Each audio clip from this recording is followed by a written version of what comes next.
Story 1 by Blake Blizzard. ER and I function as integral components of an exceptionally specialized unit within the Sheriff's Department, assigned with the crucial task of supervising and monitoring individuals equipped with tethers or ankle monitors. On a specific evening, our collective attention was sharply focused on the mission of locating an individual who had absconded from the program, steering us towards an area in our county that exuded an unmistakable air of dubiousness. While every encounter in our line of duty possesses its own distinct characteristics, the unfolding events during this particular assignment immediately set it apart from the myriad experiences we've encountered thus far. As we approached the targeted residence, my partner seamlessly made his way towards the front door, leaving me to shoulder the responsibility of securing the side of the house. My focus remained diligently split between him and the adjacent wall, the resonating echoes of our knocks unveiled subtle movements within the dwelling, and a woman, seemingly in her middle years, cautiously peered out. What struck me as particularly peculiar was her immediate fixation on me, a phenomenon that seemed inexplicable given the obstructed visibility through both the front and side windows. Typically, individuals would inspect the front door first, before acknowledging any activity on the side, rendering this encounter distinctively unusual. Following a brief pause, the woman reluctantly swung the door open. In our inquiry about Camille, the missing person we fervently pursued, she mumbled something about Camille being present. However, as she descended to her hands and knees, loudly calling for Camille, it became increasingly evident that the woman grappled with profound mental health issues. Our deduction led us to believe that Camille, in some nuanced capacity, assumed a caregiving role for her. Despite the unease that settled upon us like a shroud, we persevered in our methodical search through the house, with the woman persistently remaining on the floor, never regaining her feet, and merely trailing our movements like a spectral shadow. As the hands of the clock inched towards 8 p.m., the enveloping darkness outside contrasted with the single light source within the house, which revealed an unusual absence of TVs or electronic devices. The structural anomalies of the older home, boasting 4 bedrooms across 2 floors, added layers to the intrigue. Exiting one room felt akin to entering an entirely different section of the house, and navigating the hallways induced a surreal sense of traversing through a dimensional rift. The woman continued her silent vigil, shadowing my every move, thus deepening my initial sense of skepticism. Our collective exploration led us to what initially appeared to be a conventional upstairs area, yet we encountered unexpected resistance when attempting to open a particular door. It seemed sealed, as if painted over and dried, its stubbornness laid bare through visible cracks. After applying additional force, the door reluctantly yielded, revealing not bedrooms, but an attic space. This discovery bore an uncanny resemblance to a scene from the cinematic realm, reminiscent of Paranormal Activity, featuring insulation, scattered items, and an antiquated light bulb suspended by a string. The woman observed our movements from the staircase as we delved further into the mystifying attic. After what felt like an interminable hour of navigating the enigmatic depths of the house, revisiting rooms repeatedly, we, as a cohesive unit, unanimously decided to conclude our search. As we meticulously tidied up before departing, the woman positioned herself by the door, scrutinizing our every move with an intensity that bordered on the surreal. Surprisingly, the entire span from our initial contact with dispatch to our eventual departure amounted to a mere 20 minutes. Yet the surreal experience felt elongated, as if time itself had stretched and twisted in unexpected ways. The late hour, the woman's poignant cries for Camille, her elusive movements, and her lingering gaze as we left all coalesced to create an unsettling and eerie atmosphere.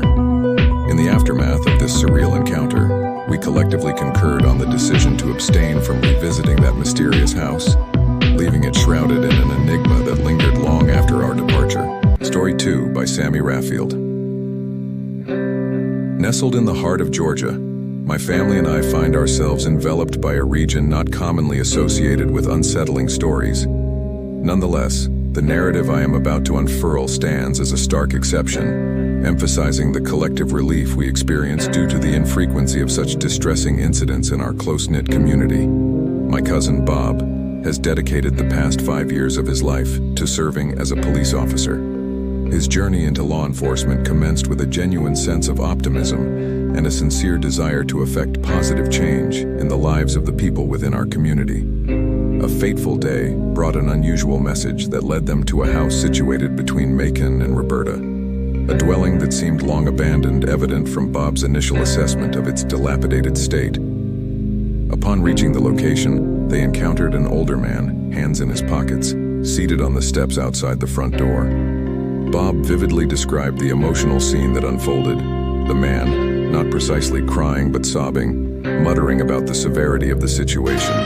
Attempts to engage him in conversation proved futile, prompting Bob's partner to call for additional police assistance. In mere seconds, it became evident that the man was overwhelmed with terror. Sensing the urgency of the situation, Bob drew his gun and made the decision to explore the interior of the house. The stench within was so overpowering that breathing itself became a challenge. The kitchen and living room were in a state of deplorable neglect, with pots and pans stacked almost to the ceiling, spoiled food covering the table, and takeout containers scattered across the floor. Despite following protocol and calling out, there was no response. As Bob ventured further, the nauseating smell intensified, reaching an unbearable level. Overwhelmed, he covered his mouth and nose, opening what he believed to be the bedroom door. Inside, the shocking discovery of two lifeless bodies with gray-tinged skin and swarms of flies left an indelible mark on him. Despite his training and years of experience, the sight was profoundly horrifying. Adding to the distress, one of the bodies, that of a woman, cradled the lifeless form of a baby. Bob, already emotionally taxed, recoiled in horror when a large cockroach crawled out of the baby's mouth. Unable to contain his revulsion, Bob rushed outside, doubled over, and vomited on the steps where the terrified man had been seated. When additional police units arrived, a more comprehensive investigation unfolded. The first person to encounter the grim scene was an older man who had been colleagues and friends with the deceased.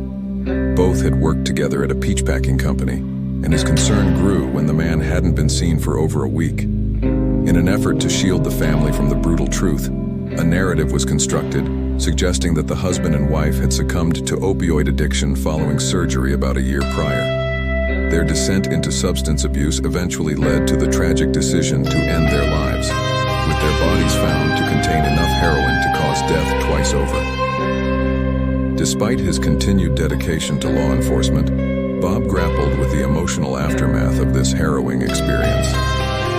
Coping mechanisms took a toll on him, with excessive drinking becoming an outlet. Seeking solace through therapy, he eventually managed to overcome his reliance on alcohol. Yet, in our conversations to this day, he openly acknowledges that the haunting image of the lifeless body of that poor child and the haunting echoes of its cries in his dreams persistently afflict him. The ripple effect of this tragic encounter continues to cast a long shadow over his emotional well-being, serving as a poignant reminder of the profound impact such incidents can have on those tasked with protecting and serving their community. Story 3 by Simmons. Once upon a time in an era long past, I found myself thrust into a gripping narrative when responding to a call hinting at the ominous possibility of a break-in. The caller, a young woman living alone and engulfed in distress, shared a disconcerting account of returning home to the disquieting scene of a broken window downstairs. Strangely, the peculiar aspect was that nothing appeared to be stolen, and her exhaustive search revealed no signs of intruders. The plot thickened as she retreated upstairs to bed, haunted by an unsettling conviction, the sound of footsteps echoing on the lower floor. The phone call abruptly terminated after divulging this eerie detail, and all subsequent attempts at callbacks went unanswered. Approaching the modest abode, I gingerly knocked on the front door, patiently awaiting a response that never graced my ears. A minute of silence prompted another round of knocks and a press of the doorbell. The eerie quiet persisted, prompting me to escalate my efforts with resounding bangs and repeated bell rings. The conspicuous absence of any response heightened my anxiety regarding the residents' potential safety, compelling me to make the weighty decision to inspect the house. Circling the property during my investigative foray, the origin of the disturbance revealed itself: a visibly shattered window, hinting at an easily exploitable point of entry. With caution, I leaned into the obscurity of the house, vocalizing my identity as a police officer. The silence that followed my proclamation added an additional layer of tension. Via radio, I updated dispatch on the eerie quietude, beckoning additional officers to join my endeavor. However, sensing the urgency of the situation, I chose not to wait passively and resolved to enter the house through the window. Stepping carefully over the shards of broken glass into the kitchen, I drew my firearm, navigating the area with heightened alertness. The audible crunch of glass beneath my boots contributed to the palpable tension. My vocalizations yielded no response, prompting me to ascend the stairs cautiously, mindful of minimizing noise that could potentially alert a lurking intruder. At the staircase summit, I called out, "Mom, it's a police officer. Are you here?" A soft, feminine voice resonated from a bedroom, confirming her presence. Following the voice, I discovered a woman seated in bed under the covers. Despite her assurance of being fine, a discernible tremor persisted in her voice. To avoid potential threats, I kept the bedroom dimly lit as I elucidated the purpose of my visit, inquiring about the abrupt hang-up and the reluctance to answer callbacks. Her hesitant admission of no one being present intensified my suspicion. Subtly gesturing towards the closet elicited a slight shake of her head. A subsequent nod ensued when I indicated under the bed. Understanding the gravity of the situation, I improvised, instructing her to sign a routine report form. As she approached, I gently ushered her out of the room, concurrently drawing my firearm. My demand for anyone beneath the bed to emerge with hands raised was met with the gradual appearance of a dark figure. Instructing the figure to reveal their hands and drop any weapons, I heard the metallic clank of a dropped object, later identified as a firearm. The figure, a middle-aged man draped in all black, was promptly apprehended on the spot and escorted outside, coinciding with the arrival of additional officers. The woman's decision to terminate the call, driven by the fear of the intruder overhearing the conversation, shed light on her reluctance to respond to callbacks. By the time of my arrival, the intruder had infiltrated her room, subjecting her to a harrowing ordeal at gunpoint and threatening violence if she uttered a sound. Upon reflection, a profound sense of relief envelops me, acknowledging that prompt and decisive action played a pivotal role in averting a potentially catastrophic outcome. The intricate layers of this narrative underscore the delicate balance between uncertainty and the measured response that defines the realm of law enforcement.